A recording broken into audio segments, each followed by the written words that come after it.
In the beginning was the Word.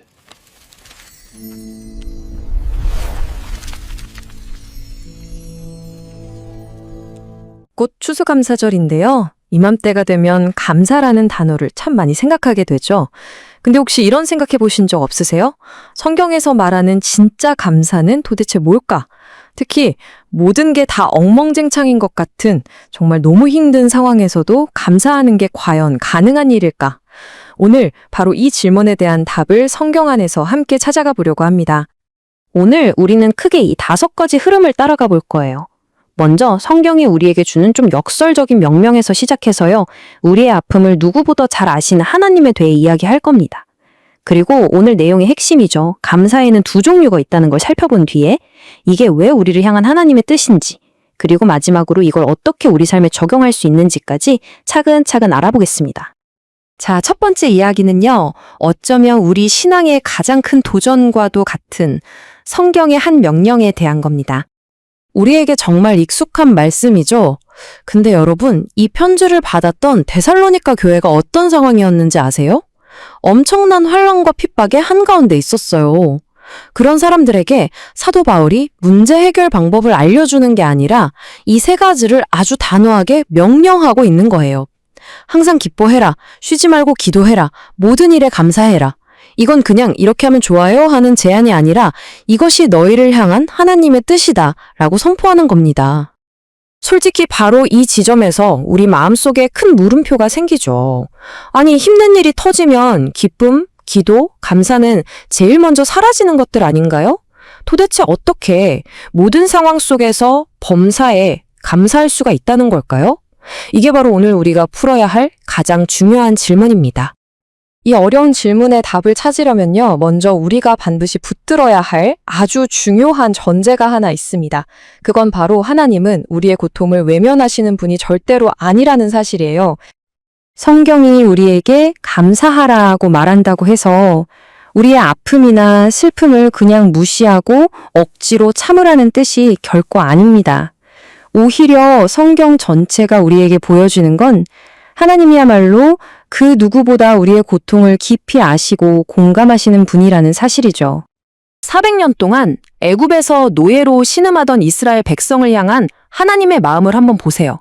하나님은 그들의 고통을 분명히 보셨고 그들의 울부짖음을 들으셨고 그 마음의 근심을 아셨다고 말씀하세요.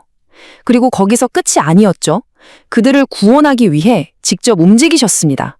결코 모른 척하지 않으셨어요. 상상조차 할 수 없는 고난을 겪었던 욥의 이야기도 마찬가지입니다. 가장 가까운 친구들마저 네가 죄를 지어서 벌 받는 거야 라며 정죄할 때 하나님은 오히려 욥의 편에 서서 그 친구들을 꾸짖으셨습니다. 그리고 결국 욥의 삶을 이전과는 비교도 안 될 만큼 큰 축복으로 회복시켜 주셨죠. 기억하세요. 하나님은 고통받는 사람의 편이십니다. 좋습니다.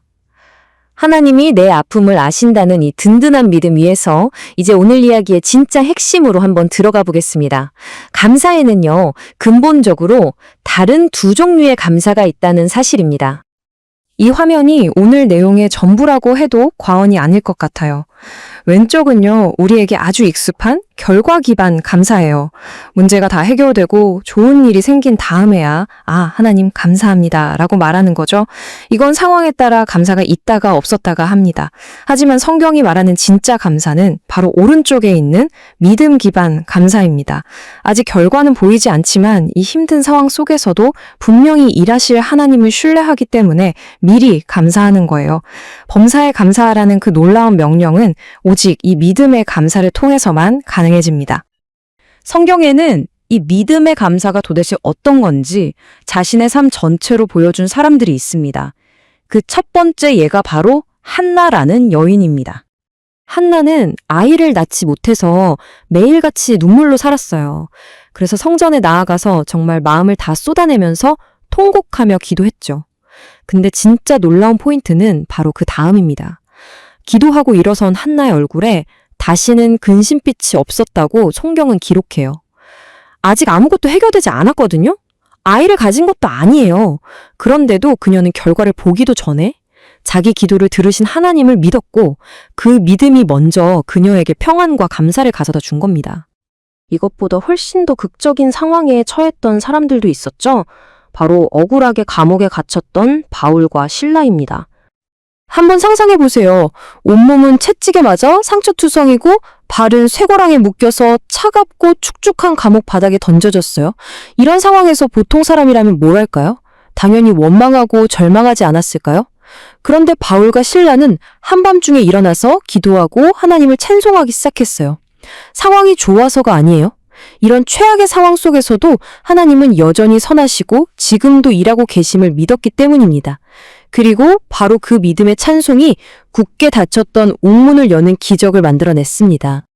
이처럼 믿음으로 드리는 감사는 정말 놀라운 능력이 있습니다.